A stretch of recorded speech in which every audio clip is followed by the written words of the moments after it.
बेसरकारी अध्यापक कर्मचारी संघ पक्षर नूतन अनुदान नीति प्रणयन पर दस्तखत अभियान। पट्टामुंडेरू आज बेसरकारी अध्यापक कर्मचारी संघ पक्षर नूतन अनुदान नीति प्रणयन पर दस्तखत अभियान आरंभ होईछि। राज्य में विभिन्न अनुदान और अण अनुदान महाविद्यालय 2008 रु 2018 मध्य परिचालना कमिटी द्वारा नियुक्त अध्यापक और कर्मचारी माने अद्यावधि बिना सरकारी अनुदान रे अध्यापना सहित आनुषंगिक कार्य संपादन कर आसुछंती। 1969 मसीहा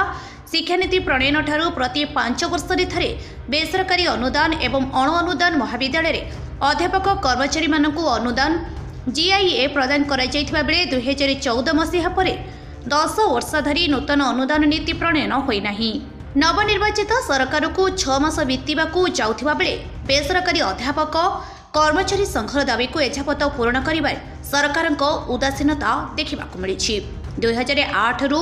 2018 मध्य नियुक्त अध्यापक कर्मचारी को सरकारी पूर्ण अनुदान जीआईए प्रदान कराजिबा दाबी रे आज केन्द्रापड़ा जिला समेत राज्य बेसरकारी अध्यापक कर्मचारी संघ दस्तखत अभियान में सामिल होइछंती। सरकार जदि एही दाबी को पूरण न करती तेबे आगामी दिन में जन आंदोलन रूप नेब बोली चेतावनी देइछंती जिला संयोजक बापूजी महापात्र। मु बापूजी महापात्र ओडिशा राज्य बेसरकारी अध्यापक तथा कर्मचारी संघ केन्द्रापड़ार जिला संयोजक। आज जो दस्तखत अभियान रही कौन रही सर दस्तखत अभियान आम संघर एक आउ गोटे आभिमुख्य जो कि आम आमर दाबी को जो गवर्नमेंट पाखे जनईचु 2008 रु 2018 मसीहा पर्यंत समस्त अनुदान एवं अण अनुदान प्राप्त महाविद्यालय रे नियुक्त समस्त अध्यापक एवं कर्मचारी माननकु पूर्ण अनुदान दबा दाबी रे जो आम गवर्नमेंट पाखे रखीचु जो आंदोलन जहाँ सब नहींचु पूर्व गवर्नमेंट रे वर्तमान चलुथिबा गवर्नमेंट रे दस्तखत अभियान होची ताहार आउ एक प्रयास जे साधारण लोक मानकर मध्य यह दाबी जे विद्यालय रे कार्यरत 15 वर्ष रु अधिक धरी जो अध्यापक कर्मचारी माने अछंती से माने केमती अनुदान पांतु यह एक जन आंदोलन रे वर्तमान परिणत होगा जाउची। आउ सेही दस्तखत अभियान माध्यम रे आमे चाहूचु जे लोक मानक एटा खाली जे आमर अध्यापक जातिर समस्या नुहे कि कर्मचारी मानकर समस्या नुहे यह छात्र छात्री मानकर समस्या यह मानव संबल को विकसित करुवा एक जातिर समस्या। तेणु ये दस्तखत अभियान माध्यम आम माननीय मुख्यमंत्री को जन देवाक चाहूँ जे यही अवहेलित जाति प्रति आपण सदैव ही तुरंत ग्रांटिनेट पॉलिसी डिक्लेयर करंतु। तो आम विगत दिन में बहुत सारा परिश्रम करूँ बहुत आंदोलन आभिमुख्य नहींचु विधानसभा को धसई पशिबा ठारू आरंभ करी आम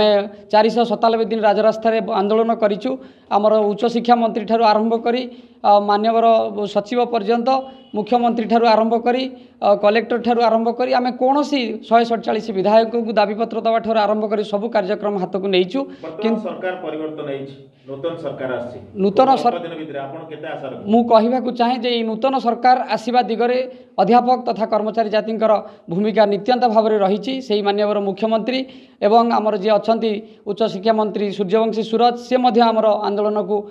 जाई आमको प्रतिश्रुति देते जे निश्चिंत भाव में आपण मैंने आगधाड़ी को आसतु लोक सचेतनता सृष्टि करंतु आम गवर्नमेंट को आसिले तुम कथा निश्चिंत बुझीबू। तो से आशा और विश्वास अच्छी जे ये गवर्नमेंट आम कथा को बुझे आउ जदि आम कथा को आपण मैंने न बुझे ताले निश्चिंत भाव में ये आंदोलन एक भयानक रूप हम आउ से जहाँ अप्रीतिकर परिस्थिति सृष्टि हम ताहा पई निश्चिंत भाव में सरकार दायी रहिबो। पट्टामुंडेरू धीरेन्द्र मल्लिकଙ୍କ रिपोर्ट लेव लाइव ओडिया।